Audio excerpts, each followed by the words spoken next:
Hi, I'm John Schwantes, and on this week's show, we'll examine a multifaceted debate that more or less boils down to this. Are left-leaning institutions and professors trying to force woke beliefs on students, or are conservative lawmakers attempting to impose their views at the expense of academic freedom? From the State House to your house. Indiana Lawmakers is produced by WFYI in association with Indiana Public Broadcasting Stations. Additional support is provided by the Indy Chamber, working to unite business and community to maintain a strong economy and quality of life. Who has the authority to make decisions in higher education? University presidents, faculty, and staff in public institutions might argue that it's their right, while some legislators disagree and say it's their responsibility. Last session, the Indiana General Assembly passed a law allowing universities to evaluate and subsequently revoke a professor's tenure if they fail to show, quote, intellectual diversity. Proponents of the bill, SB 202, which was signed by Governor Eric Holcomb and went into effect last year, said it would cultivate a friendlier environment for conservative students and perspectives.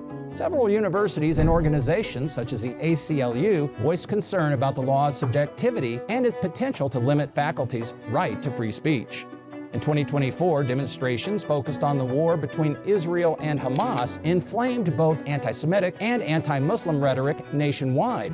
More than 50 people were arrested during a pro-Palestinian protest and banned from IU's Bloomington campus for 1 year. This change to campus policy was viewed as limiting students' freedom to protest by some, while others saw it as preventing discrimination and hate speech.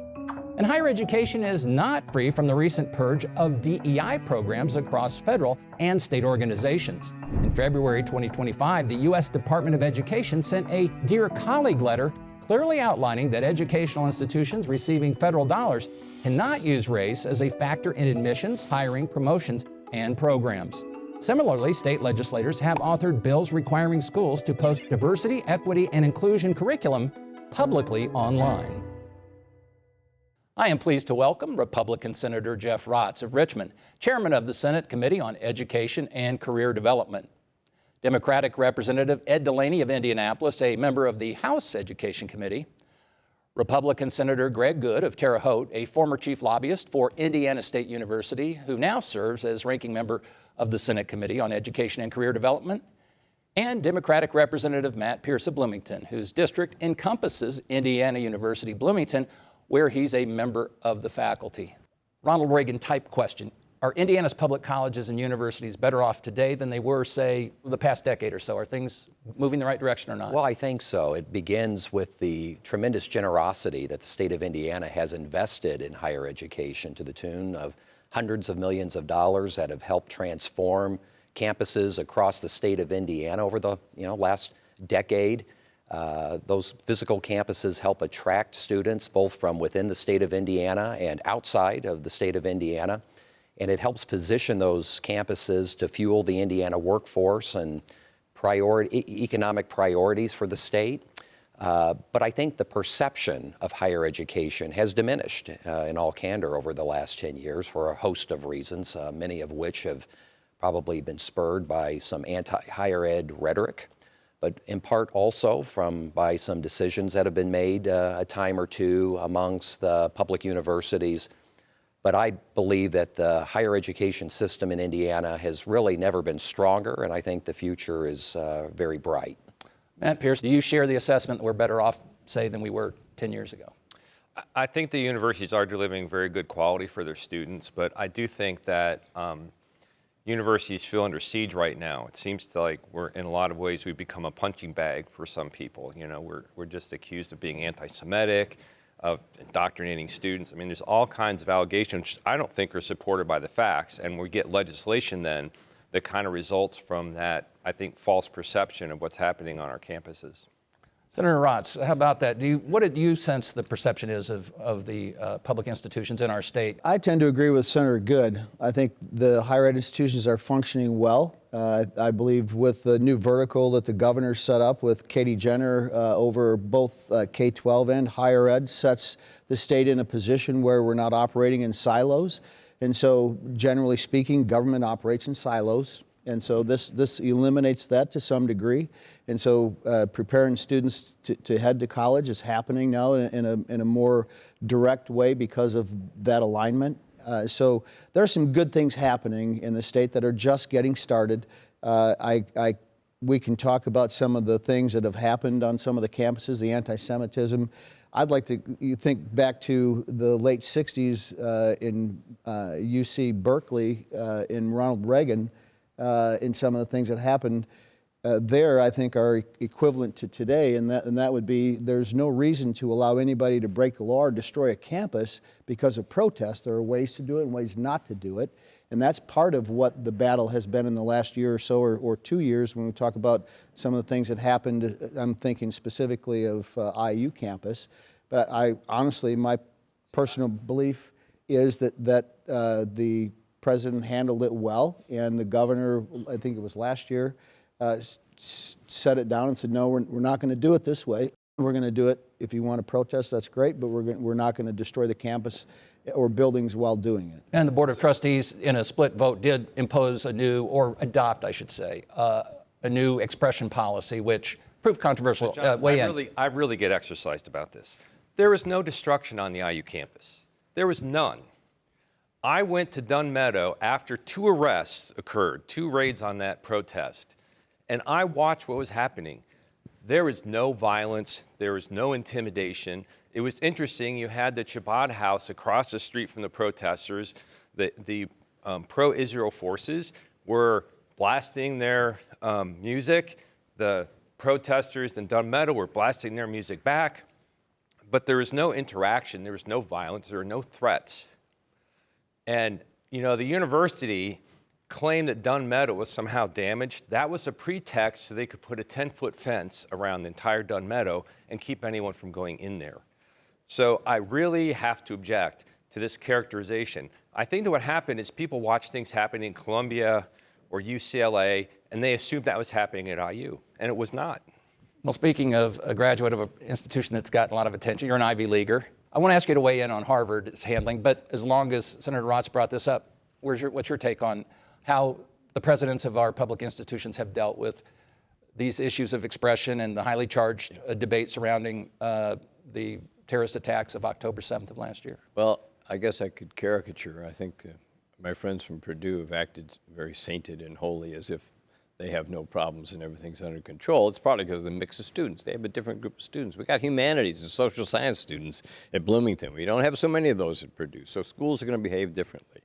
I went through the whole 60s thing. I was a demonstrator before I was a naval officer, okay? I understand all this. I'm not happy with what the president of IU did. I told her that publicly. I thought, and this is a key point, fits with Matt, don't confuse your Hoosier students with somebody at Berkeley or Columbia. We are different. But she acted as if the worst of the worst were threatening her. They weren't, okay? So she overreacted. Yeah, I'm very concerned about what we're doing with the universities. Free speech is fundamental. Difference of opinion is fundamental. And the fact that some student chooses to scream his position is not a grounds to upset the whole university. And I don't think the legislature, by the way, or the governor are helping at all, in my view. Well, go ahead, Senator Goode. The term punching bag, and I think that's very appropriate. The October 4th edition of the Chronicle for Higher Education used that term as well, punching bag, from the left and the right, illustrating that a lot of people are unhappy based on perceptions with higher education, perceptions around cost, perceptions around value, and increasingly free speech. And back in the day when I reported to 4 different university presidents in my life, it used to be prepared for the following questions. What's enrollment like and what are you doing about it? What's tuition like and what are you doing about it? I think there's a third now that I would advise any higher education administrator who I believe has one of the toughest jobs in America. How is free speech and what are you doing about it? And I think the more that we can work together in perhaps not such a heavy-handed way, but as in a collaborative way as partners to spur and foster free speech on our campuses in an organized and respectful way, it uplifts Indiana, and I think we're doing a great service to the students that we're educating. I don't want to spend the whole time on this, but it is timely because last week the governor issued an executive order sort of mirroring what the Trump administration did in terms of, in the case of Trump, it's federal funding And on the heels of that, there was an executive order from Mike Braun that said something similar, and that he's calling for this investigation of how presidents are handling this. You and your colleague, Senator Goode, both suggested that Pam Whitten and others have done a pretty decent job. Does that mean that this is an unnecessary investigation that the governor is calling for? And is it going to turn up something that we're not aware of? In light of the conversation here today, I think it doesn't hurt anything to take a good look at it. These are very difficult situations, and as the president as Senator Goode mentioned, and these gentlemen, they're difficult situations, and so you're as you mentioned, Pam Whitten was a punching bag. You're kind of darned if you do and darned if you don't in the middle of these things, and I can't agree more on free speech at all. There's an appropriate way to do it and an inappropriate way to do it. Last year I mentioned Senate Bill 202, which again, I want to talk about this year's legislation, not dwell on the past, but what's the lingering after effect? There were claims that this would be the worst thing ever to strike IU, Purdue, and other institutions. Others said, no big deal. What's the reality?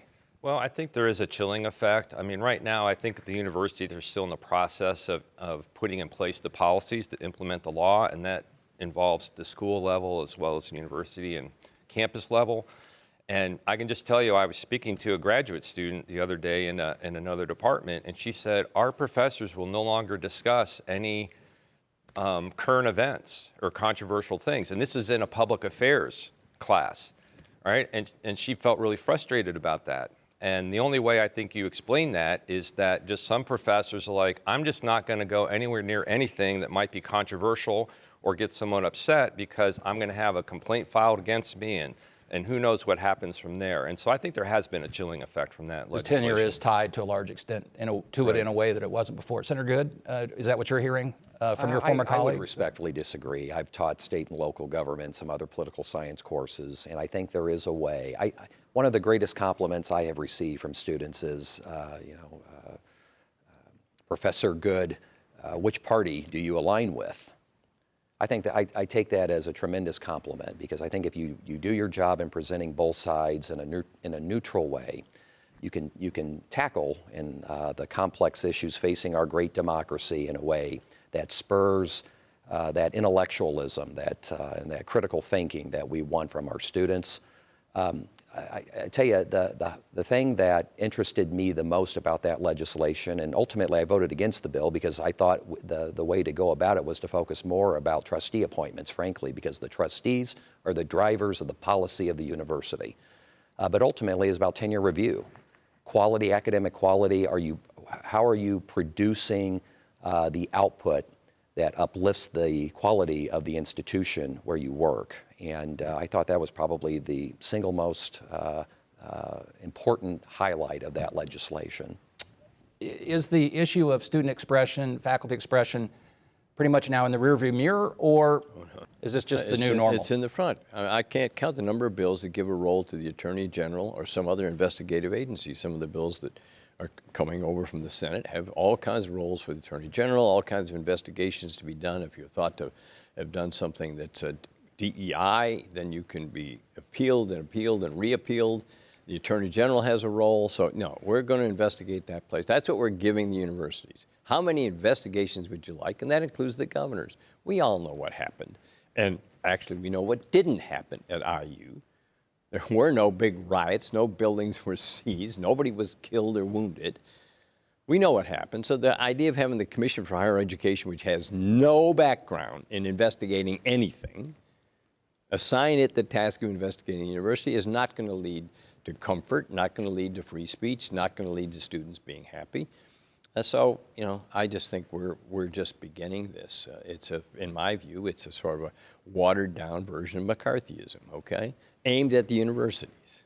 Any reaction to watered down McCarthyism before we move on to some other matters? There's a right way and a wrong way to do this. I disagree with Representative DeLaney as well in some respects. And so as I said, there's a right way and a wrong way. What our mission is to make sure students have, that they're challenged and they come out the other side ready and prepared to perform for which they've been educated for. That's, as Senator Goode said, our mantra is to make sure that they come out the other side prepared and ready to work. All right. Let me just ask this. Are we going to avoid some of the hiring freezes and huge cuts that other institutions, including, I'll go back to that non-Ivy League school that you went to, as you describe it, that I think among those that imposed a hiring freeze because of significant cuts in federal funding. No, I think that risk comes from outside the state of Indiana. That is a federal funding If they issue. decide to cut off funds generally or specifically, IU made the list of 60, in my view, prestige institutions, which are being attacked as perhaps being anti-Semitic. By the way, I consider that what it used to be called a blood libel. That's a false accusation, attacking a whole university or 60 universities for this. Come on, I went to one of those. I went to 2 of those universities. Okay, one of them was 2/3 Jewish in the population. Let me assure you, it was not and is not anti-Semitic. So those charges are very, very dangerous. But bottom line, in terms of money, Washington is going to decide if they cut off grants. If they do, that'll shut down programs. Shutting the Kinsey Institute will look like, which we did, threatening it will look like child's play. Well, that's been threatened at state level. That would be child's play compared to the kind of money. I think IU's at $400 to $600 million in federal grants, and that's ignoring the medical school part, just the university proper. The largest medical school by enrollment in the country, I now believe. Every university has decided the way it can make up for funding that it has not gotten from the state is through federal grants. And President Whitten, when she arrived, really stressed this. She said, the faculty, we want to get you focused on getting the largest, biggest grants you can, because when you bring that into the university, that helps fund graduate students, laboratories, and programs. And so we really want to focus on that. And so if somebody's going to put a black mark on IU or the university, or just shut off the grant funding because they think it's not an important budget priority, that's going to have a really basically a bad impact on the university. And here I said we weren't going to get bogged down in fiscal policy, but you're right, that is an external force.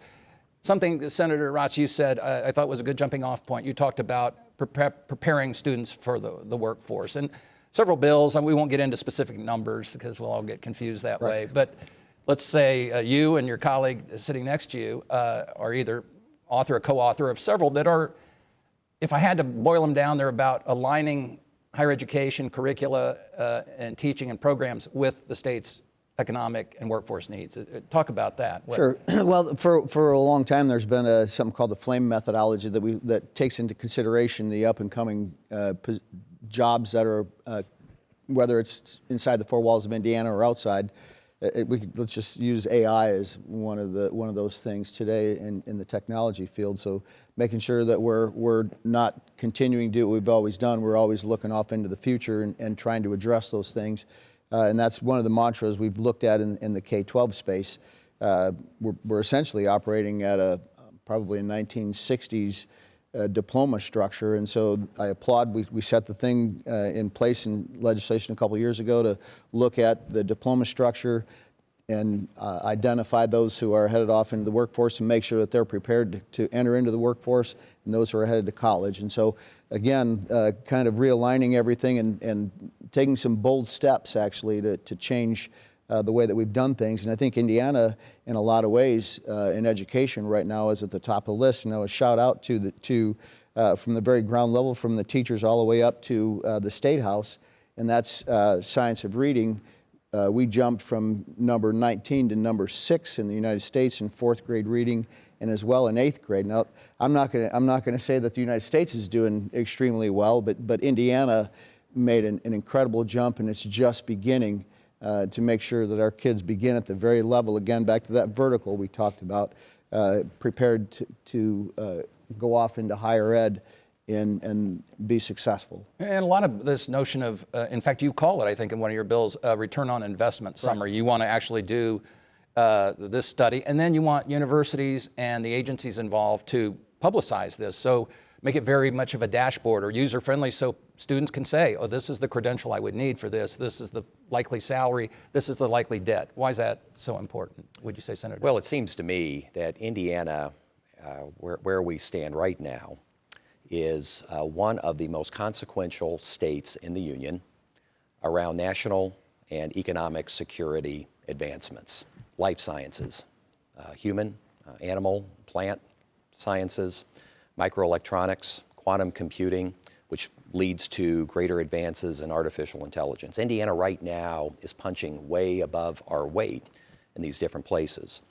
we need to do a better job to align the workforce pipeline to enter those incredible fields of advanced economic output, as well as a host of other statewide priorities. And I would echo Senator Raatz. I think the great wisdom of Governor Braun's decision of creating a vertical that far better aligns the Commission for Higher Education with the Department of Education so that there's a continuum of credential earning Hoosiers that our current and future workforce demands that we're going to need that talent. You can have those stackable certifications Absolutely. Too, which is another part of some of the legislation. And I'll give you a quick shout out to in Representative Pierce's district. The Bloomington Ivy Tech has a semiconductor certificate.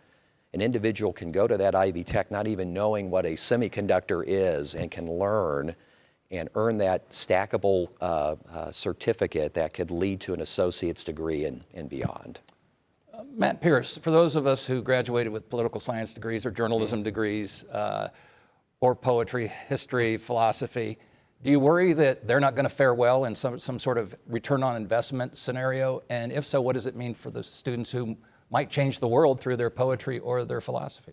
Well, I do think that obviously it makes sense to focus curriculum to make sure we're meeting the workforce needs. That obviously is a component of university, but I think that sometimes the legislature gets so narrowly focused on kind of the workforce requirements of today, who knows what tomorrow will be, and I think we overlook the fact that a student getting a 4-year degree at a university, no matter what their major is, what they're studying, they're learning critical thinking, they're being exposed to a broad array of ideas. I know IU stresses they like people to study abroad for a period of time so they can understand this, global competition we're in and all of that. And so I think that a degree in any field makes a person a better employee because they're better at critical thinking and they have a broad range of knowledge than they had when they started. And I think that's valuable. I think sometimes we get focused in, it's like if you're not getting a STEM degree of some type or you're not in a hard science, that maybe your degree is not worth it. And so I think there is a danger of things in the humanities being undervalued. How about that, Ed DeLaney? Do the liberal arts need to circle the wagons?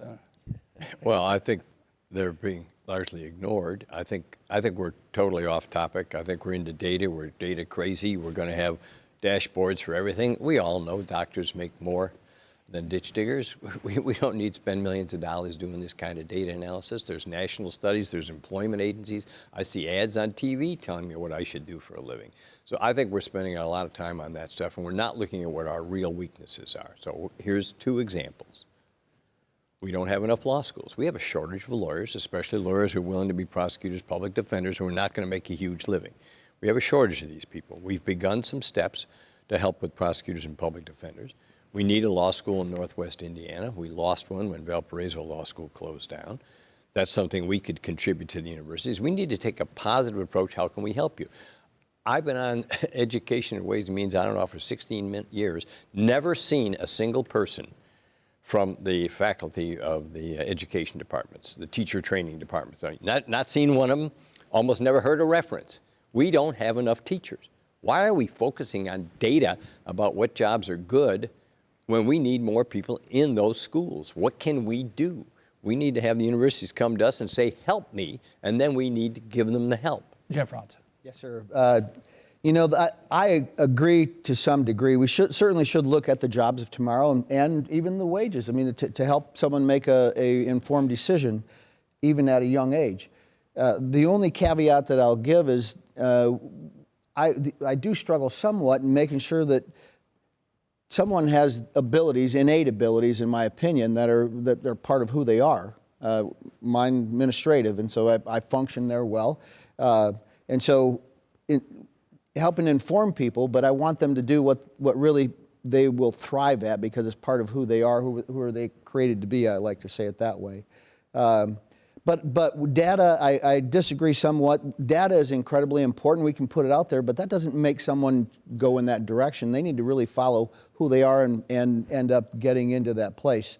And so that to me is the most important thing.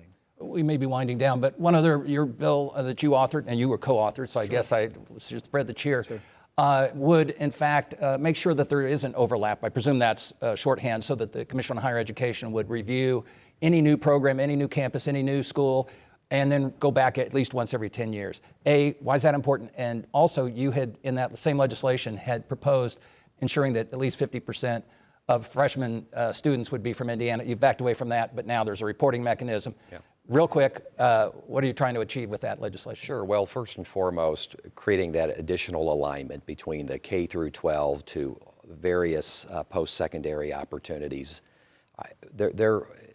Each young Hoosier has, she and he have been given God-given aptitudes and interests, and how can we, as early as possible, help that individual identify and then create a pathway for success. So that's first and foremost what that bill does. Secondly, there are currently around 3,400 academic programs that the taxpayers of Indiana are supporting. And I don't think it's asking too much for the Commission for Higher Education in a proactive way to work with the institutions to say, hey, this is being offered here and there. Should it be offered at a particular institution? The answer very well could be yes. So let's work together to grow the enrollments for those programs. I think this is a way that will spur that. And then finally, this just takes a deeper dive and better understanding about where are students coming. I love it that Indiana is a magnet for students from out of state. I want to try to keep them, but I want to also make sure that we're not closing doors for Hoosier in-state students. Last word now, for sure. If I'm guessing 50% were imposed formally, which is not, in this legislation now, Purdue, which has about 41, 42% typically, or at least in recent years, in-state population, and they've charged a surcharge for out-of-state, and they've had a tuition freeze for 13 years. I'm guessing tuition freeze would be out the window. It might be, but Purdue's proven brilliant at figuring out what student mix they want. They keep getting more Hoosier students, even though the percentage may not be going up. So what do we say to that? Look, I think what's going on beneath the surface here is a tremendous shift. They talk about the vertical, which means the new structure, which is putting a much bigger role of the Secretary of Education. I see, and I rejoice in this, that the State Board of Education is being shrunk inch by inch. I would abolish it, but it's losing authority. The Commission for Higher Education is losing some authority because the Secretary of Education will run it. But what bothers me the most is the legislature is taking a far bigger role in our universities than it needs. That is not, in my view, our competence. We need to send them some buildings and send them some money for tuition and say sayonara. Matt Pierce, I'm lying again. Now you get to 5 seconds. I use new coach. Thumbs up, thumbs down. We can only hope. Looks good. All right. We'll find out. Spoken like a true politician. All right. There we go. Thank you all for being here. Again, my guests have been Republican Senator Jeff Raatz of Richmond, Democratic Representative Ed DeLaney of Indianapolis, Republican Senator Greg Goode of Terre Haute, and Democratic Representative Matt Pierce of Bloomington. On the next Indiana Lawmakers, can the state find the money needed to maintain its roads and bridges in a manner befitting the crossroads of America? That's it for this edition of Indiana Lawmakers. Until next week, take care. Indiana Lawmakers is produced by WFYI in association with Indiana Public Broadcasting Stations. Additional support is provided by the Indy Chamber, working to unite business and community to maintain a strong economy and quality of life.